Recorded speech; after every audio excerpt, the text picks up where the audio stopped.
Good evening, everybody. Welcome back to Talking Devils podcast. Starting this season, I didn't think we'd be doing a podcast on this particular topic this early into the season. I don't think, Lee, you probably didn't think we are going to start this podcast with this at this stage in the year. I suppose our first podcast of the new year. Obviously, we're hoping to ring in the new year with a bit of positivity, fighting for Champions League football. We are fighting for Champions League football, even though I think we're making it a harder fight than it probably should be. But now our manager, Ruben Amorim, our former manager, Ruben Amorim, has been relieved of his duties as of Monday. So obviously tonight's podcast agenda has gone completely out the window because we were going to talk about Brighton on Sunday. We were going to review Burnley and then just talk tactics and talk about how our team's going to be set up. But due to this sacking and the manager leaving and potential legends and former teammates of Lee coming back, the whole agenda is just it's got out the window. So this is going to be a good impromptu podcast here this evening. So do smash like the video, do subscribe, guys. There's a lot of interesting content coming up in these next few weeks. It's going to be really, really good and really, really interesting. First of all, Lee, Happy New Year, man. How are you? Happy New Year, mate. Yeah, I'm fine, thank you. You've just hit the nail on the head there, mate. I definitely wasn't expecting our first podcast back to be talking on the points that we're probably going to be talking on today. You know, what a turnout for the Bucks. You know, it's a bit 50-50 really, weren't it? I think half the fan base was wanting Amorim to get sacked or to leave. They'd lost faith. Where the other half were sick of going and chewing through managers, and they thought that he had an identity. I know the identity wasn't working, but at least he was sticking to his morals and trying to keep true to what he believed. So it's an interesting one, mate. It's an interesting one. Again, one I really, really did not expect to be talking about it. You would have said the other side of Christmas, do you think Amorim will be sacked? I would have laughed and I would have said no way. Especially when he said he's got another 18 months on his contract, only less than a week ago. But I think by then when that press conference was made, I think he knew he was going. I think he had the meeting with Wilcox, and what gets said in that meeting, I don't think none of us know. Whether Wilcox has tried to, put a bit of power over him, told him basically, manage it, don't coach it, basically do as you're told, and Amorim's not liked it. I'm not sure, but yeah, I think the writing was on the wall in the last press conference. What we're seeing, mate.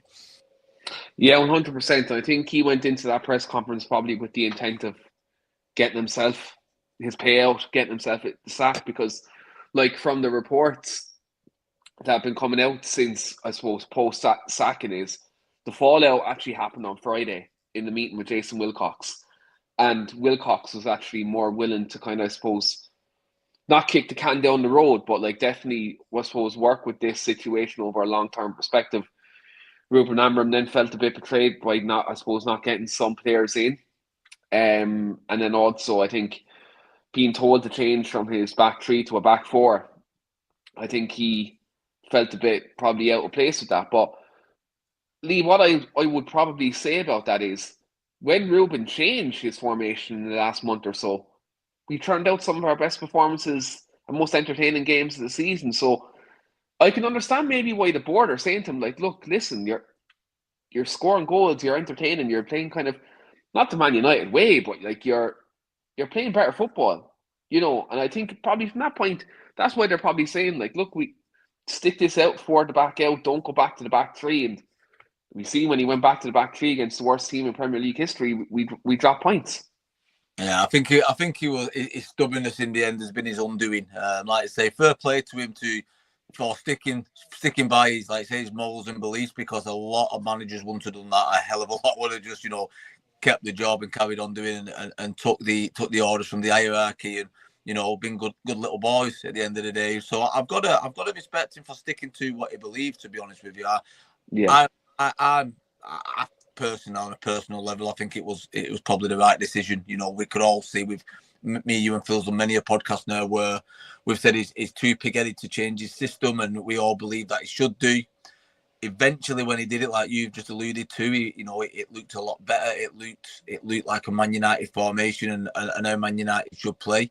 And it didn't take a genius to work that out. We've all been saying it. I think every fan I know, every podcast I've watched has all said, we need to revert back to a back four at least. And like I say, it's come from the hierarchy. He eventually did it. It looked a lot better. And then Ruben, being Ruben, decided just to change it back to his back three again. Which, it's almost like he done it, Lee, to prove a point, wasn't it?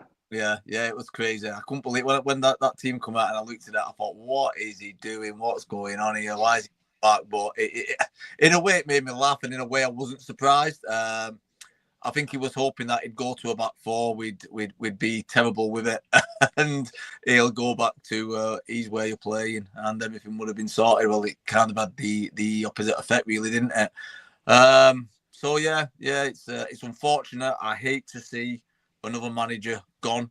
It's not really, well, it is, and it has been for a while. But obviously, we had Ferguson for so long. That's the year I was at the club. We played under one philosophy and one way of playing, and we was all a family, and we had that team spirit for so many years. Long before I even put on a jersey, up till when I left, and literally probably 4 or 5 years after I left. It was the United way. It's not been that way for a long time now. Obviously, changing managements, changing the background staff, changing philosophies is one reason why. And it's a shame that it's obviously going to happen again. No. Yeah. But again, it wasn't. I don't think Ruben was right, on a personal opinion. And we go again. And hopefully now we'll learn from past mistakes. I mean, the background staff, they're quite new to who's there, Barada and, Wilcox. They've not been there a massive amount of time. They've made some decisions, some good, some bad, I suppose, if you look at it that way. Some of the signings of this, it's been a lot more encouraging, put it one way, than it was last year. There was only one way we could have gone from last year, really, which was better or relegated, let's be honest. And there has been some positives, I suppose. There's also been some negatives. It's just probably up to them now to learn from the bad decisions they've made, and hopefully have things in place to improve that. Whoever they decide is going to be the next permanent manager. Yeah, of course. I think the advantage they have now is they have 6 months to kind of prepare and devise a plan now for, I think, the new manager. Obviously, I think the elephant in the room is we've seen that I think this squad, while it has its advantages in a 3-4-3 or a 3 at the back formation, I do think when you have players like Bruno, you have players like Sesko, I think you have players like Mbeumo, Ahmad, players like that, I think, need to be in a back four system. Because as he's seen last night over that hour, when Bruno played in the 10 last night, Sesko was getting service last night. Now, I know Sesko had his problems at times last night, but he still got 2 goals.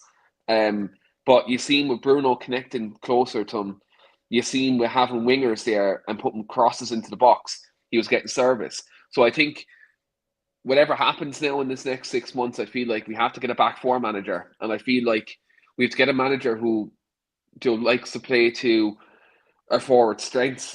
I do think there's going to be challenges with some recruitment with a new manager coming in, because I think obviously there were some players that were bought for Ruben's system as well.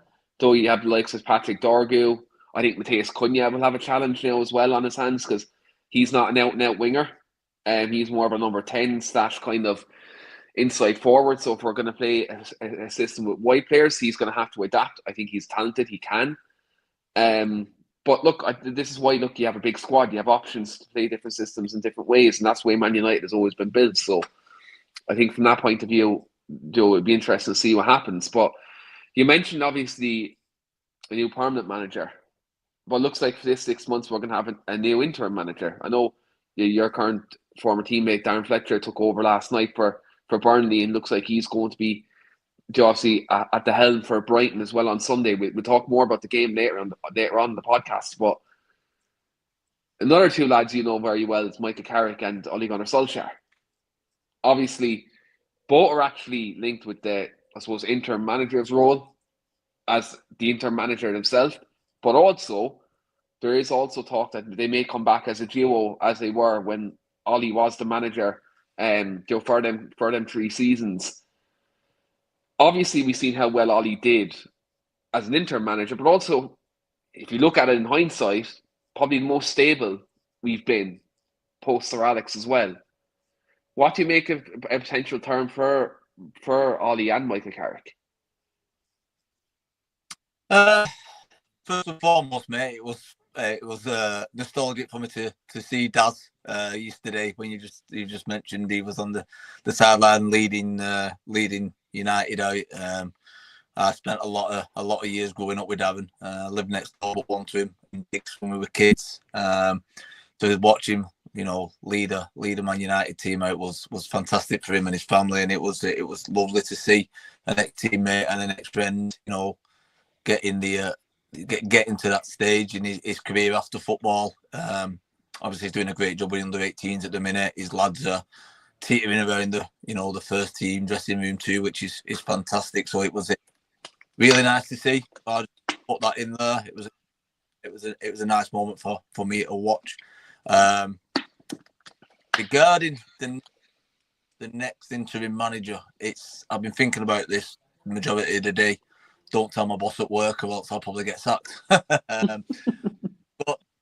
it's going to be an hard one, isn't it? I know all the shouting at the minute is between Solskjaer and Carrick, and both coming in like they did last time. I think the issue we've got there is if they both come together, who takes the main role, like the manager's role, who takes the coach's role, I think the last time it happened, Carrick was probably all he's understood a little way. Carrick's got a lot more experience now in a managerial role. He's done really well. If they do come together, is that going to create tension? Is it not? I don't think it will, because I believe that they're really, really good friends, away from football too. I believe that they're still in contact, and I'd personally like to see them and both take it on and still have a role for Daz. I think that would be, get a lot of players in who understand the club's ethos, which seems to have been lost over the last few years. Try and get that little bit back. Plus, it'll also be a massive feel-good factor for the fans, wouldn't it? You know what I mean? It's to get Carrick and all back will be a massive boost in and around the club, and it'll also be for the fans. We know they both love the club. They know the fans love them. So yeah, I think personally, on a personal level, I'd like to see them both come back and do a joint role until the end of the season. I think.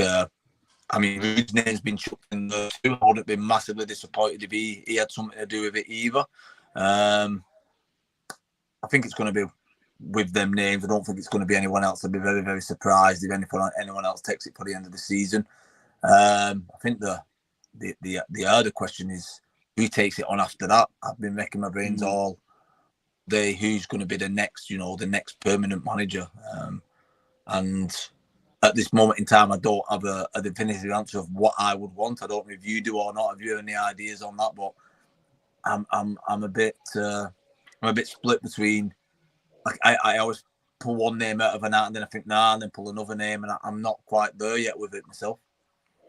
So I spoke about this the other day, and I had three people in mind, and they're all kind of different in their own way.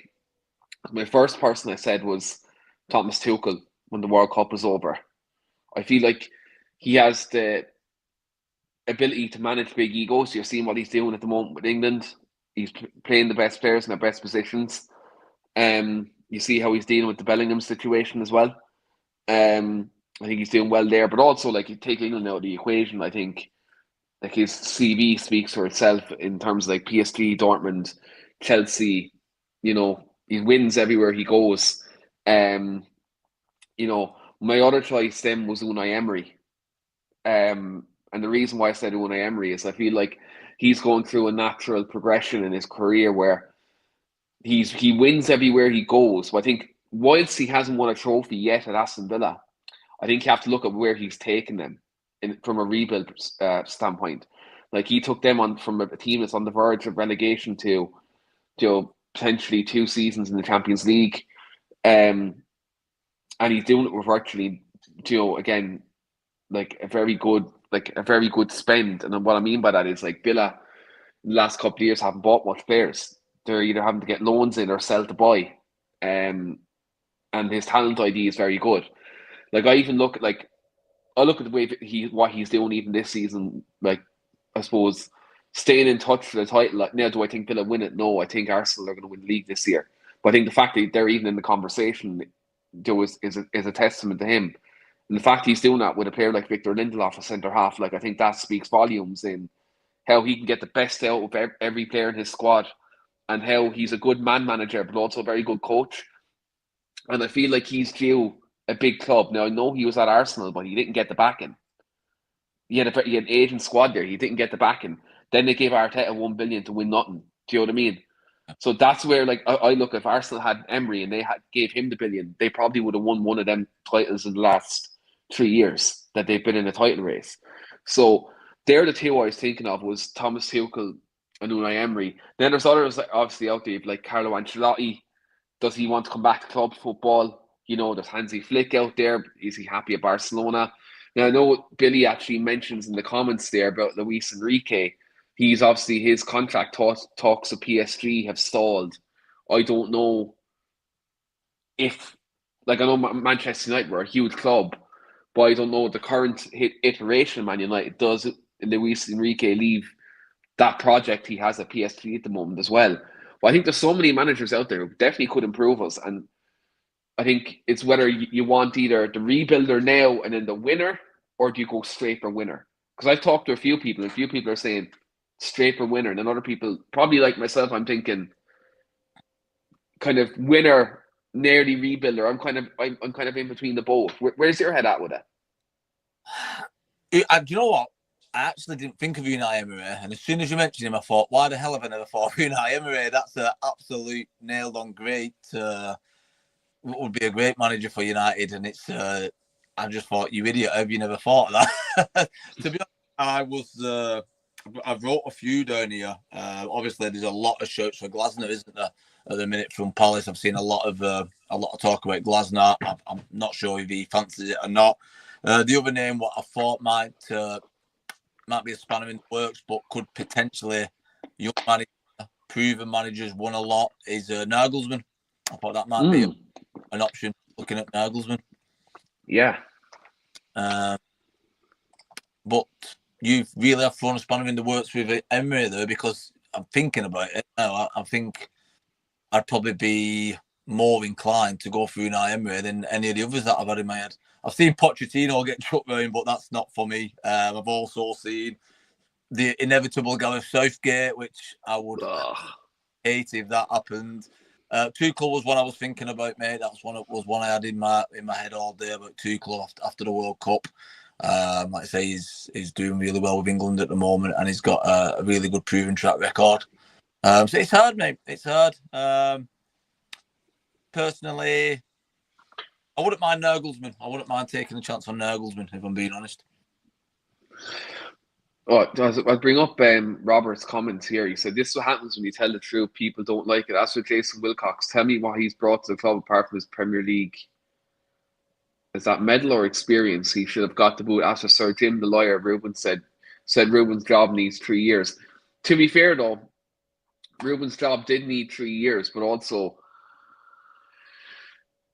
I think when he's coming out in press conferences undermining your bosses, you can't really do that. Even though, like, let's say, for example, if Ruben Amorim's in the right in this whole situation, you can't come out in press conferences and undermine your bosses. It only goes one way. We've seen what happened with Enzo Maresca at Chelsea last week. Did you see that as well, Lee, in his press conference where he came for the board as well? Even though if Maresca's right in them situations, like, they pay your wages, you can't do that. Look, as much as I'd say every person would love to come out and say something if they were in a job and they're unhappy, you can't do that, because ultimately they pay your wages. You know, and you can't undermine the people. You can't bite the hand who feeds you. Do you know what I mean? I think that's probably the best way I can professionally say this. But like, yeah, like I think Nagelsmann will be an interesting choice because he plays a very attacking brand of football. He's a very good tactician. I think he'd bring a lot of risk and entertainment to Old Trafford. I think that Pochettino link is always going to be there. I think United fans would have warmed to when he was the Spurs manager because of the football his Spurs team played. He started turning it around at Chelsea towards the end, but I think there's one common theme with kind of the Pochettino teams at the minute, that I think is probably a worrying thing for Man United as well, would be his squad's injury records, Lee. His squads tend to get a lot of injuries. As well. I don't know if that's just is that just by potluck, or is there something there? You played the professional game, you'd probably know it. Probably the intensity. We're not having the best of luck with injuries ourselves at the moment, though. So it seems like the minute we get one back, there's 3 more what goes out. It's a bit of a nightmare at the moment, isn't it? Yeah, 100%. And like you've other managers there then who, like, I think you have Sebastian Hoeneß, he's in the Bundesliga as well. Who else is there? Like, you have other Premier League managers who've been linked. Eddie Howe, now I know he ruled himself out, but there's links with Xavi too, isn't there? Xavi as well. Yeah. Like, there's so many different managers who've been either linked or their names been thrown in the hat by ex-journalists, or like, I think Zidane's name always gets dafted about, but I think really we all know, I think he's waiting for that France job. Yeah, I haven't seen much links with it. I was surprised. I thought over social media and different platforms that, again, like you say, over different periods and different times, he'd been linked heavily with us. I don't think I've seen one link this year with Zidane, which surprises me, really, to be honest with you. I thought, like I say, because every other year it's Zidane, the same people. But, it's I don't think he'd take it. I genuinely don't. I still think the pull of Man United's there. I still think one of the biggest, if not the biggest club in the world, financially and historically. And I still think for any manager to be able to manage Man United, the attraction is still there from a goal. So I don't think, just because obviously the results and the lack of, I'm trying to think of the word, the lack of success over the last few years, I don't think it will deter top managers from coming, because I think it's a good challenge for them to manage one of the top clubs in the world in a transitional period like we've been in, to try and turn it around. It will give them a nice incentive to come to try and be that person to do that. Yeah, and I think whatever manager you are, if you're the manager to bring Man United back, that sets your legacy as a football manager. If you're the manager to bring United back, regardless of what you do afterwards, you're known as that guy. And I think that's something for managers who may think it's nuts to take the job, but they actually do. It's going to come to Billy's comment there. He says, for me, Luis Enrique brought you through a PSG to obviously delay of the egos. He's the Guardiola of Barcelona with the ethic of the 90s. And he said he'd be his choice, but it would be down to how much power he gets. Yeah, you see, I think what Ineos kind of want is a head coach. They want a head coach, not a manager. I think the reason probably why they reverted to that is also because of what happened with Erik ten Hag as well, because he had the manager role. And when Erik ten Hag had the manager role, he had kind of more say over transfers, recruitment, and other key decisions there. And I think that's where they kind of want to take that ball out of the court, because we've seen how Erik ten Hag signed so many players from his, first of all, the same agency he's with, but also signing players from the Dutch league as well. Yeah. So I think like from that point of view, I think Ineos, look, and I kind of appreciate in a way that they kind of want to take that out of the manager's hands, that they don't have full say over recruitment, because like Ten Hag spent 600 million in 3 years, and we're in dire straits, like financially. Well, we're in dire straits financially because of what the Glazers have done. But I think even from like an FFP and a PSR standpoint, the money that Ten Hag blew in them 3 years has definitely screwed us anyway in the last couple of years. I tell you, the flip side of that though, Keane, a lot of the things what you see with that is where with Ten Hag and different managers down the lines, they've wanted better players, and the board turned around and not given them players, so they've had to spend the money on players what they didn't really want. They were the second and the third choices, and like I say, Ollie had it, sure. Precisely, yeah. It's one of them where it's a catch-22 really, isn't it? Because you don't want your manager, especially like I said with Amorim, we could see that the formation wasn't working, the players they haven't brought in hasn't really set the world on fire with the formation and the players they've not really linked well together as of yet. Not saying it wouldn't have happened; it's quite new. But as a manager, it must be so frustrating to try and get the players you want to suit your system. And, you've got 100% belief that if you get this particular player playing this particular way, that it's going to work for you. You send it up to the board and the board says, nah, you're not going to get him, but you can have this player 20 million cheaper, and he's not going to suit your system. It's going to be disheartening. So I agree with with Billy's comment there. The thing probably what will put managers off coming will be how much pull and how much say they will actually have with the squad and who they can and can't bring in. You know what I mean? I think that's a very good comment. Yeah, I think one of the big things you have to have here is like the head coach or manager, whatever term they want to use effectively for this. They'd have to have some sort of say, I think, in recruitment. I think at some point now, final say, I think it has to be a collaborative effort. I think because director of football and head of recruitment, I think they have to earn their big bucks. But then also, I think if the manager wants someone who we know from a data point of view and the eye test isn't the right fit, the club should be able to put their foot down.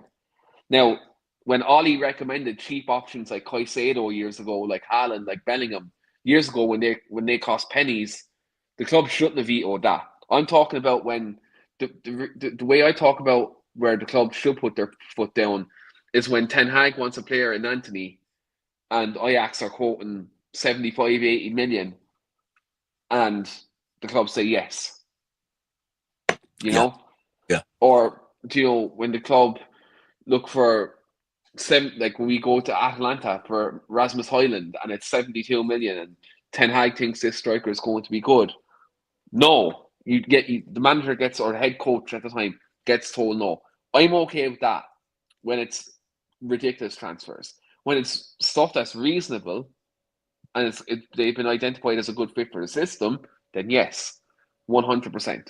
But I think the power of managers having too much say over transfers, not just in Man United, but other clubs. I'm seeing it in the modern day. We're seeing it go wrong, So I think that there's a line between having good recruitment with your recruitment team, but then also the manager. I think that's where, I think Liverpool done so well. I hate praising them, but they done so well for years.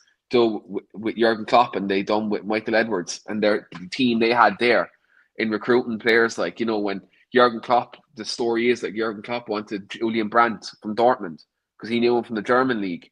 And the recruitment team put their foot down on Jurgen Klopp and they said, no, Mohamed Salah will be a better fit for your system. And look at his numbers. Klopp wanted Brandt. Board put their foot down and said Salah. They got Salah. We know what happened then, So I think that's in them situations where you have a good, I think the key thing is having a good recruitment team, but then also having a manager there who can work with the recruitment team. Whereas I think there was definitely a clash in relationship there with Ruben and the board. So I think that's what the board need to get right. Someone who's willing to work with these clubs and with these players. And, I think a manager as well who can platform players, Lee, I think is a big thing because Ruben asked the board for 11, 12 new players, right? I think the next manager who comes in can work with what they have, but also, they need some new players. But I think the next manager comes in needs to be able to work with what players we have and make them players better. Because we have a lot of young, attacking, exciting players in this team that can be coached and be improved. They're coachable players there. I think the prime example of that is Sesko kicking on there for me today. He scored his 2 goals. His movement last couple of games has been his movement's been exceptional. I've watched some of his movement. It's been absolutely fantastic. He's just been a little bit lackluster with his first touch and different bits and bats where it's probably getting used to the Premier League and the pace of it. But what a time now to come in, especially having a top striker like Ollie coming in to give Sesko the confidence now to kick on. I think it's the prime time to get him going, Mila. Yeah, 100%. And we've seen when Ollie was the interim manager and then when he was permanent manager, he actually improved the likes of Rashford, the likes of Mason Greenwood, Martial. They all had their best goal scoring seasons for us under Ollie. And and we've seen how potent we were in attack under him. In then 2 seasons. Obviously, we know what happened the season he got sacked. The whole system changed, and we know what happened there. But leading up to that, getting to them semi-finals, getting to Europa League final, finishing third, finishing second, we've seen a very potent, young, exciting attack. And we had attack for the future at the time. So I think I look at Ahmad. I look at the big winners in this. I think Ahmad could really take shape under him. I look at Sesko. He could be a big winner. And then also I'm interested to see Bruno's role under Ollie, because Bruno in his early days under Ollie was kind of a second striker almost, behind the striker making late runs into the box. Now he's more of a playmaker, so I'm interested to see how Ollie adapts Bruno's role when he comes in. Yeah. Oh, the other one is there's always links that Bruno's going to leave, isn't there? So is he going to look at doing a rebuild in case he fires off to Saudi Arabia, which is I'm in the background, isn't it? It's going to be interesting. Definitely going to be interesting, mate. I'm interested to know. I think you've already touched on it, and I was thinking about this earlier. If we go back to like a 4-2-3-1 formation, or which we are inevitably going to do, and come out of the formation we've been playing, who do you think is going to lose out? Obviously, we've had Mbeumo, we've had Cunha, we've had Diallo, Mason Mount, four players which have probably been four of our best players when they've actually been on the pitch. One of them, for me, is going to lose out a place. Do you think that? I think you alluded to it earlier. You think that might be Cunha? Are you still on the understanding that's what it's going to look like, or do you think it might be Ahmad? Or I think the thing about it is with Ollie, he's very interchangeable in how he can set the team up. So I think initially Ahmad may be used off the bench in certain games. That's what I thought. I think also there could be games where Sesko drops to the bench also, because the way Ollie sets up his front three sometimes is more fluid. Do you remember in the bigger games he'd bench Cavani and then he'd go Greenwood, Martial, Rashford, or Daniel James, Rashford, Martial. He used to kind of go for more runners, and I'm thinking maybe in some games, some of the bigger games between now and the end of the season, it may be a case where he goes, let's say, maybe Cunha as a false nine or Mbeumo as a false nine, and he goes Ahmad, and maybe Mason Mount out wide or something like that. So I was thinking more of like, say, a false nine, or even towards a 4-4-2 formation. Would they put Sesko? Obviously, if they keep faith in Sesko, would they put Sesko and play either Bruno off him, or maybe play a Mason Mount off him, or Cunha? That then will give the option for Ahmad to come in and step into one of them places. It's going to be interesting to see how it's going to unfold, because, like I say, for me, all four of them players on this season deserve to be in that starting 11. But it's going to be one predominant for me is going to miss out, which is going to be a shame. Also, you have to factor in not just the forward areas, but also the defensive areas now, because we're not playing three centre backs anymore. No. So I think you also have to look at who's the fullback's going to be. I think if Ollie does get the job, Diogo Dalot is not going to be an automatic starter anymore. I think because Ollie didn't fancy him. Ollie didn't fancy him when he was the manager in the first place. Ollie loaned him out, and then even the season where Ollie got sacked, Aaron Wan-Bissaka was his choice, and Dalot only played in the Champions League, and he got roasted that game. I think Mazraoui is more of an Ollie fullback than Dalot, because he can do both sides of the game. I think Luke Shaw will start under Ollie because, again, his delivery is more consistent than Dorgu's. I'm interested to see because all our centre backs are kind of coming back now as well from injury. Very interested to see what Harry Maguire's role is going to be, because Lisandro Martinez is coming back from a long-term injury. He's only finding his feet. Maguire was one of Ollie's best players, but Maguire's best football in the last couple of years has come in the middle of a back three. Matthias de Ligt's been one of our best players this season. And also you have to factor in Lenny Yoro is better in a back four, as we've seen, than in a back three. Not to mention Aidan Heaven in the last month, with all the injuries, has really stepped up. So now all of a sudden, the fact we're not going with three centre-backs, we're going with two centre-backs, the competition for places at centre back, I think now is ridiculous. Yeah, massively. Massively. I'm saying that in a good way, though. I'm saying ridiculous in a good way. I suppose the only other option you would have on top of that, again, this was me thinking out loud in the van on the way home, was we seen, and it is kind of shoehorning, but we did see Martinez play that defensive midfield role, and he played it really well. For me, he's been one of on the ball, especially, he's been one of our best players since he's come back. He's never given the ball. You're confident when he's got the ball. You're confident when he's going in for tackles. But I've got to go against that with a second goal against Burnley. I thought he should have.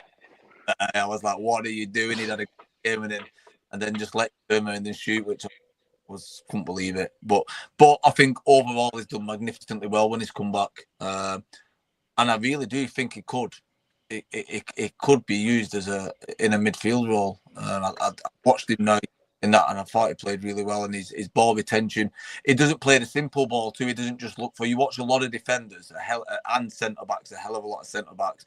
They will look for a simple ball because they don't want to get caught out. Lisandro Martinez looks for a ball which is going to be penetrative and is going to cause damage and going to do something. And it could be an option. It could be an option moving forward for us.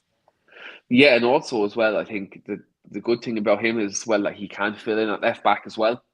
If let's say Ollie wants a full back to invert into midfield as well, that is an option. Ollie doesn't generally do that. He's more of a full backs overlap. So that'd be more kind of Luke Shaw or Patrick Dorgu on that left hand side. But I think Martinez's versatility gives him a couple of options to play in three positions. Yeah. Also, as well, there has been games, and look, let's be honest, people won't like me saying this. There's games where Ollie does go to a back three as well. So don't be shocked if there's games where Ollie sets up in a three as well. He won't do it every week, but there is games he will. I think that's what you want anyway, don't you? You and Phil said it. Manage the game. Don't be stuck to a system. If there's a game what requires you to be more attacking, put that attacking formation on. If there's a game what requires you to step back and make him on the attack, do that. So I wouldn't be disappointed if he changes it up every once in a while and plays in just a rigid system. I think that's only a good thing, really. Yeah, 100%, and it gives us flexibility in games as well, because I think there's too many times where you'd be looking at Ruben and be like, okay, we need a bit of weight, we need a bit of an X factor. There's a young Shea Lacey on the bench, let's say, because I was using him as an example because he came on last night and he gave that game an extra bit of energy. You have a young Shea Lacey on the bench there. Take off a defender, bring him on, shake it up, put a bit of air of unpredictability into the game. More often than not, Ruben would change the centre back. Like in his 63, 64 games, whatever it is he's managed, in 54, I think it's 53 or 54 of them games, he changed his centre back. Mental. Absolutely mental. I could, as a defender myself, I could never understand in any match, unless it's due to an injury, having an absolute shocker. He's having a stinker and needs to be brought off because he's going to cost you a goal. I've never known it in football. Have you ever seen that in the game? Like when you were playing with United, have you ever seen that at any point where whoever was, whether it was Rennie or Joe Mike Phelan or Tony or any lads who managed you in Man United, did they ever make a tactical substitution during a game where they took off a defender to make a difference? Never. At any point? Like I said, mate, unless you was injured or unless you was having an absolute stinker and you needed to come off, the back four didn't change. It's so important to get, for me, as a left back, as a defender all my career, so important to get that. That's you know who you're playing with in a back four. You know each other inside out. Obviously, we played as a back four, so I knew if my right back at the time was either Danny Simpson or Phil Picking or a couple of the other lads, Lee Simo. If they bombed on, I knew he was bombing on. I knew that we was tucking round, and they knew if I bombed on, they was going to tuck round. And you knew if, for example, Gerard Piqué when I was playing, or Mark Howard, if they was going to go up for a header, both fullbacks were tucking behind because you know that he's going to win that header. He's not going to win that header. you create different patterns, and you know your players inside out. You know the strengths, you know the weaknesses, you know when to tuck round. You know that you're gonna, if you get caught out, they're gonna have your back. If you're changing that week in, week out, and you don't know that player who's playing next to you, and you don't know the strengths or the weaknesses or the little bits of what they do in a game, it's inevitable that the back four's going to break down. It just is going to do it. You know, you're not going to have them patterns of play. It has been one of the things what's blown my mind with Amorim, why he thinks it's a good idea to take every game someone, at least one person at that back for it and put someone else in. It's blown my mind, to be honest. So it will be nice to hopefully under new management get a little bit of structure. Yeah, exactly. And look, we seen it last night with Fletcher. We attacked quite well. It was one of our more enjoyable games I've watched in quite a while. 30 shots last night. I think it was actually a strange game last night because we drew 2-2. We did not deserve to draw the game. We deserved to win that game. Like, we had 2 goal line clearances with a goal disallowed, which I won't say that what I said last night when it was disallowed, but it was a disgraceful decision.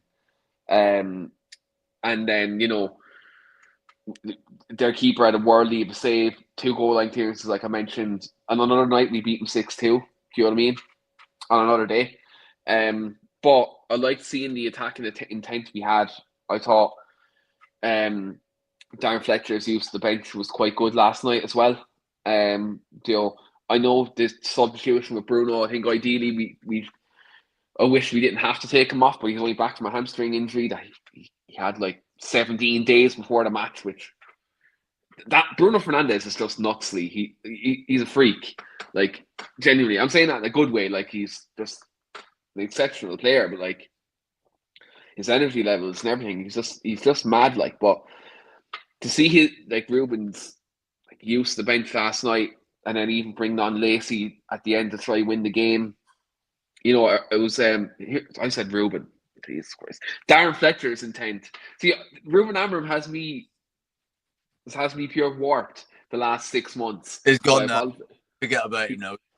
He's gone now. Yeah, I'll be able to forget about him. But that's Wayne. You can clip that up there now. My mistake there now. Calling Darren Fletcher Ruben Amorim. Darren Fletcher won't appreciate that, I'd say. Yeah, the Fletcher's substitutions were really good, and I thought like another day we win the game 5-6-2, and you know it just felt good to watch us attack a team, not sit back and you know, I suppose let them have the impetus. And they only had 1 shot on target, you know, and which was a brilliant shot, by the way. But again, it was individual mistake by Martinez to concede the goal and a freak own goal. So all in all, I thought it was a good performance. Again, we're just unlucky, I think, last night to not win. We battered them, mate. Let's be honest about it. I'm one of our biggest critics when we don't play well. I was chucking the remote around after the first goal went in because Casemiro was doing on that first. Oh, he didn't scan yet. Oh, mate, it was unforgivable. You know, it was. Casemiro's done well this season. Don't get me wrong. I think he's played well. But I think it shown a lot last night that the more the game went on, he looked tired. He looked like he was struggling. Ugarte, for me, is performing better in that role at the minute than Casemiro's performing. You know, that's a personal opinion of mine. But I genuinely do think it didn't. Although it's hard for me to say this because I was going to say it didn't feel like a loss. Now, if you would have seen me bouncing in my living room last night, it definitely looked like a loss. You know what I mean? Because I was going absolutely mental at times. But like you say, on another day, we're scoring 6 and 7 goals. I think young Shea Lacey, first touch at the crossbar, Bruno hit the post when he got put through, 2 cleared off the lines, a goal, what should have been a goal, what was never a penalty in the memory of man. And they had one shot on target, and Casemiro. And to be honest, I mean, I was pretty critical of Aiden Evan a couple of weeks ago. I didn't think, for what I'd seen of him, I didn't think he cut the mustard. To be fair, the young kid's done really well at centre-back. But I also think on the first goal, he could have got out to his man a lot quicker and a bit of experience. He went with his wrong foot to block the shot. Maybe he would have gone with I think it was his right foot what he should have gone with, and he went with his left to block it. It would have never been a goal. But it's proved me wrong. I didn't think he was very good on the ball at all before this last month. I thought he struggled on the ball. But ball retention's been very good. His heading's been very good. His tackling's been very good. And he has showed a little bit of naivety, but I believe massively with football, confidence is a big thing. And like you said, with these centre-backs coming back now, what did he do with Evan? Did he bench him and potentially lose his confidence and when it's on a rise? Or did he keep him in? If it were me, personal opinion, I don't think he's at the levels of... When DeLittle Maguire come back, I'd imagine he'll be dropped because I reckon it's going to be a fight. It's going to be a three-way fight, I think, for that. Them two centre-back spots. I think our top centre-backs this season have been DeLittle and Maguire. So I think, like, naturally, I think when they come back, it's going to be a fight between them two and Martinez and see who get the three. Billy says there in the comments, only issue was this comment from Fletcher. The management and medics said 60 minutes for Bruno. That's not Jason Wilcox dictating. That's the medical team because he literally had a hamstring injury. Yeah. That wouldn't be Jason Wilcox because that was the medical team. Because even like to even set further context, Ruben Amorim was saying pre-Leeds that Bruno was pushing to get back. So this is nothing to do with Jason Wilcox. So I won't be listening to any of the other fan channels or anything now that would say that Jason Wilcox would have that role in this. Jason Wilcox doesn't pick the team, and Jason Wilcox definitely isn't at the medical table, I'd say. Do you know what I mean? So I agree with that, mate. I do think we lost our way a little when Bruno came off the pitch. I think you could see a definite shift when Bruno came off. And I agree. On the other hand, if you would have kept him on for 90 minutes and then we missed him for the next 4 or 5 games, what would you rather do? I'd have done it myself, mate. I'd have took him off with medical advice. If I got told off the medical stuff to take him off after 60, that's exactly what I would have done. Yeah, 100%. You always be like, some managers, Enzo Maresca didn't do it at Chelsea. He didn't listen to the medical staff about Cole Palmer, and look what happened to Cole Palmer. Cole Palmer's out for more time this season than he should have been. Do you know what I mean? So from that point of view, like, I think, you just have to listen to your medical team. And look, on paper, you should have enough to beat Burnley without Bruno Fernandes on the pitch. And we did. We did. We did. We still created chances. Lacey came on. He done well. Mainoo, it took him a while to get going. Once he got going, he started to make the ball tick again. And Joshua Zirkzee came on, and look, we tried to attack in a different way.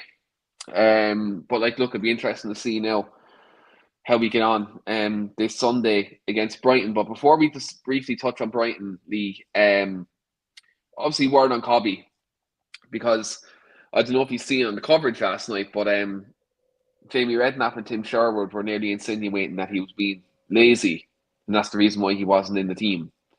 I think we all know that wasn't the case. Ruben Amorim said he was pointing against Bruno Fernandes to get into the team. When you look at this system now, whether it's Ollie, Carrick, Ruud van Nistelrooy, whoever comes in, it's prime now for Cobby Mainoo to prove, I think. Mainstream media, Ruben Amorim, haters, everyone wrong now at this point. Yeah, I don't think Cobby Mainoo is lazy whatsoever. I think he's done really well. I've seen a lot of things. Obviously, his brother, if I could swear I would, but what an idiot his brother was the other week putting that T-shirt on. You know what? The kid's done really well, as in he's looks like he's kept his head down, he's kept himself out of the media. Just got on with it, a bit like Wan-Bissaka did when he was out the team, and he got himself in. He kept his head down. He's a young kid. He's learning his game still. I don't think he's lazy whatsoever. I think on the pitch, because he glides, if you look at him around the pitch, he doesn't look like he might be putting 100% effort in. But a lot of top players don't. They glide around the pitch, and I class him as a glider. That's not to say he doesn't put effort in. He's not the quickest player. We all know he's not quick, and he's not going to be rapid or anything like that. But he's got so much ability, and I'm sure the commentators mentioned it last night, where there's going to be so many different clubs now absolutely gutted that Amorim's gone. because they would have been licking at getting the chance of Napoli were looking for another Scott McTominay situation there, like. And like you say, mate, is we've all said it before. It can be a generational talent, can Kobe. I just think now it's a case of he probably will get a chance again. When he got his chance last time, mate, he was undroppable. He was playing in the England setup. You know, he was one of the first names on the England team sheet at one point. You know, he was undroppable. So we know he's got it. He's still a young kid. He just needs to now get his chance. Hopefully find a place in this system. We've got in midfield, we've got Casemiro, what's not going to be here for so long, I wouldn't imagine. Ugarte, which I'm pretty sure may go at the end of the season. There's a lot of links there. Bruno again may go. So there's going to be chances for him to prove himself and get himself into that midfield contention. I just think when he gets his chance, he's going to have to take it, mate. I think it's no or never for him, if I'm being honest. Yeah, 100%. I think for Cobby now, it's best for him just to get his head down, just block out any noise that's there, whether it's ex-players, pundits, fan channel personalities, you know, supporters, whoever it may be, who are getting on his back. I think for now, I think Cobby Mainoo needs to get his head down, play football, and be the player we all know he is, because I think Ruben Amorim misused him, because he shouldn't have been fighting with Bruno for that position because the system was wrong. Yeah. If Ruben, I said this to you back in September, if Ruben wants to play three at the back and it doesn't want to get counter-attacked like the way we were, I said go three midfield. If you're still going with that three at the back, play two split strikers, you'll be fine. Cobby Mainoo and Bruno Fernandes will give you control of the ball in the midfield. Plus, having the three at the back will protect Casemiro. Now, look, we're going to go to back four. I'd imagine if Ollie comes in, Joe Cobby Mainoo is going to be playing kind of in a similar maybe role that Ollie had Paul Pogba play. Which we've seen how good Paul Pogba was under Ollie, when he especially in Ollie's second season, when he was fit and firing.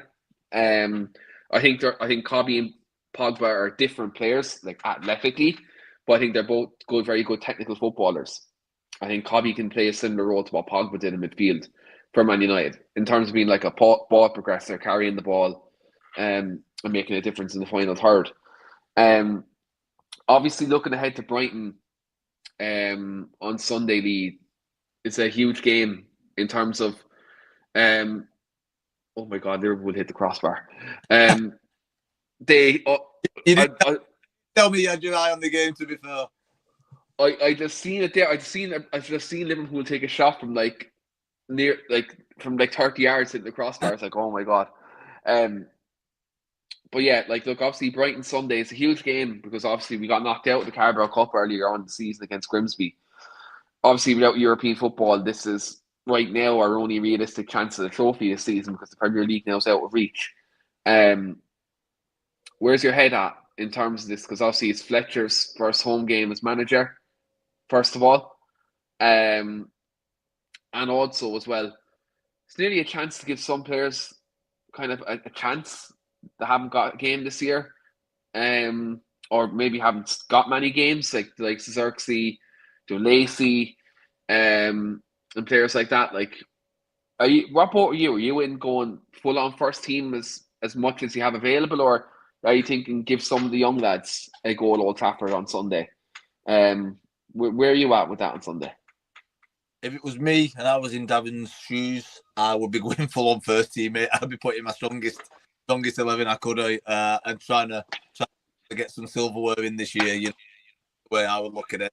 I wouldn't say I'd be disappointed if the lads like Kobe, even give Shea Lacey, even if he gets the second half, depending on how the game's progressing. It'd be nice to see Shea, especially like say he had a 10-minute cameo. He was direct, quick. He had two shots on.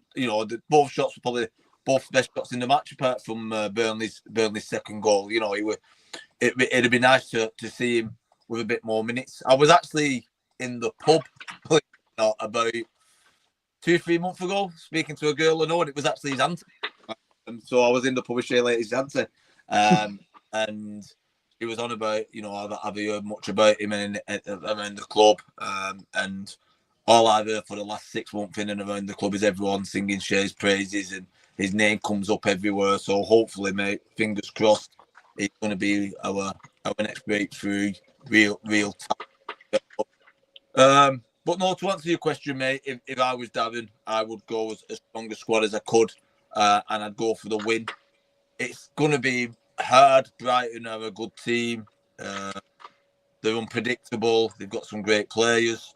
It's going to be hard. It's going to be hard. And then you look after that, the 2 matches after Brighton, it's City at home and Arsenal away. So good luck to the interim manager coming in for the 2 or 3 games. There's going to be some asset, isn't it? But if this repeats itself, mate, over the last season, we seem to do better against the bigger teams and struggle against the smaller teams. So I'd say Guardiola must be. I know he doesn't have any hair, but he must be scratching his head again with the thought of coming up against Ollie again. Yeah, fingers crossed, mate. Fingers crossed.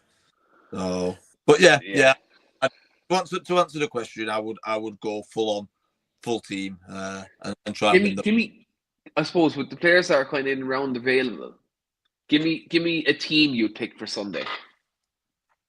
Right, okay then. I'd probably even playing about 4. I'd bring Aiden Evan out, although I know it's going to damage the kids' confidence, and I'd probably bring Harry Maguire back in to the fold. That'd probably be a change I'd make. I would. We're a bit. Lisandro Martinez obviously next to him. I'd probably play Luke Shaw instead of Dorgu, because Luke Shaw, for me, has a better productivity, although Dorgu was class. That cross he put in for Sesko was a class cross. It's one out of many which has been terrible, so I think for the end product I'd put Shaw in at left back, and I think we've only got Dalot really available at right back, haven't we? So I think it's going to have to go with Dalot there. And I don't see many changes from what he started with the other day. I don't think there's going to be many changes. If I'm being honest with you. No, I don't think I'd change anything else by that. Do you go the same midfield then and same front line then as well? Yeah, I think so. Yeah. I don't see how we improve it, to be honest, with the players we've got available for. Oh, I just lost Lee there. While Lee's coming back, I'll give my 11 for Sunday. So I'd make a couple of changes to my team. Lee, have I got you back there? No, I think I still lost them, guys. So I'd go with my team, then I go the men's in goal. So I'd have the men's in goal. Then by process of elimination, then I'd have Diogo Dalot at right back. Then 2 centre backs, same as Lee. I would go Maguire and Martinez. Again, probably harsh on Aiden having to lose his spot in the team. But I think you have to start developing some relationships, especially with Martinez and Maguire not playing much football together in the last 12 months. So you kind of need to get that partnership back going again. I know De Ligt's a couple of weeks off, coming back from injury. So until that, then I think I would go with Maguire and Martinez at centre back. Luke Shaw's played so much football in the last kind of couple of weeks and in so many days. So I give Luke Shaw a rest this weekend, even though he's my number 1 choice for left back in the back 4. But in this situation, I would be going Patrick Dorgu at left back. Then in midfield, I'm giving Casemiro a rest because I think Casemiro, again, like Luke Shaw, they've had injury problems, but also Casemiro's a bit older. I want Casemiro fit for the derby. So I'd go Ugarte and Kobbie Mainoo in midfield. Then I'd go Bruno Fernandes in the 10. I go Mason Mount off the left. And one of Cunha and Ahmad, I think, are getting knocked out of AFCON this week. So one of them will be hopefully right wing on Sunday. If not, if one of them aren't back, I'm going Shea Lacey, right wing. So if one of the lads from the African Cup of Nations aren't back, then I go Shea Lacey, right wing. And then I go Benjamin Sesko up front. So I think with Mount back, it's important for him to get minutes in the legs before the derby. I think it's important for Bruno to also get minutes into the legs as well. So I've made a couple of changes there. Again, key ones for the derby, but also players need to get back into kind of match sharpness, match fitness, for the derby next weekend. And also if Ollie or Carrick are back, whoever takes over the team, they get to have, I suppose, a look at them with their own kind of, I suppose, plan in mind for Sunday. I have lost Lee fully now. I've lost them. So in that situation, I will go with my score prediction for Sunday. My score prediction is going to be 1-1, and Man United will go through on penalty kicks. Senan Lamens will be the hero on Sunday. That's what I'm going to go with. We will give it a couple of seconds to see if Lee can get back in. Let's give it a minute there. Just going to go through some comments while waiting for Lee to get back in. Billy says, can we talk about another awful referee display last night? Kyle Walker stamped on Dorgu at the Martinez foul, which wasn't, and then a free kick for a Casemiro handball when it was a header. VAR is useless. Yeah, look, I think on a couple of them, I think if Dorgu made more of a meal of the Kyle Walker one, I think that would have been a red card. But the fact he didn't make a meal of it, it was kind of glossed over, Also on the Martinez foul leading up to the United goal last night, that was disallowed. Casemiro was getting pulled and dragged out of, and that wasn't even looked at as a potential penalty kick for the goal last night as well, by the way. So while we had obviously the Martinez foul that wasn't a foul, yeah, Casemiro was getting pulled and dragged out of, which should have been looked at for a penalty, which it wasn't as well.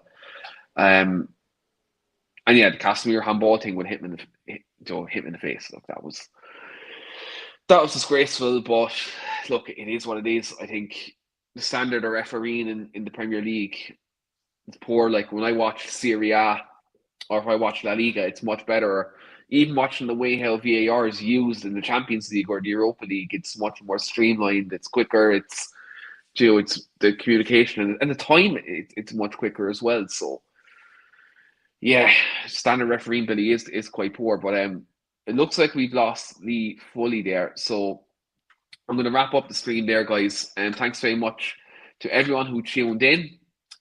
Usually we do wrap these up with getting the score predictions there as well, but we won't have score predictions this week on that one because obviously I'm missing both Phil and Lee. So we'll continue our score predictions next week for the Manchester Derby preview next weekend. And then also as well, don't forget to smash the like in the video and do subscribe as well. We'll obviously have our Manchester Derby preview next week. Wayne will be back with Paul Parker. Monday, we'll also have the Tactics podcast. I dare to say, if Ollie comes home, if Carrick comes home, there'll be extra content and reaction on the way there as well. So if you're watching, whether it's on YouTube, Facebook, or Twitter, jump over to the YouTube channel, Talking Devils, subscribe, get them bell notifications on, so you get all the latest updates for the content as well. But that's been me. That's been Lee. We'll see you next week.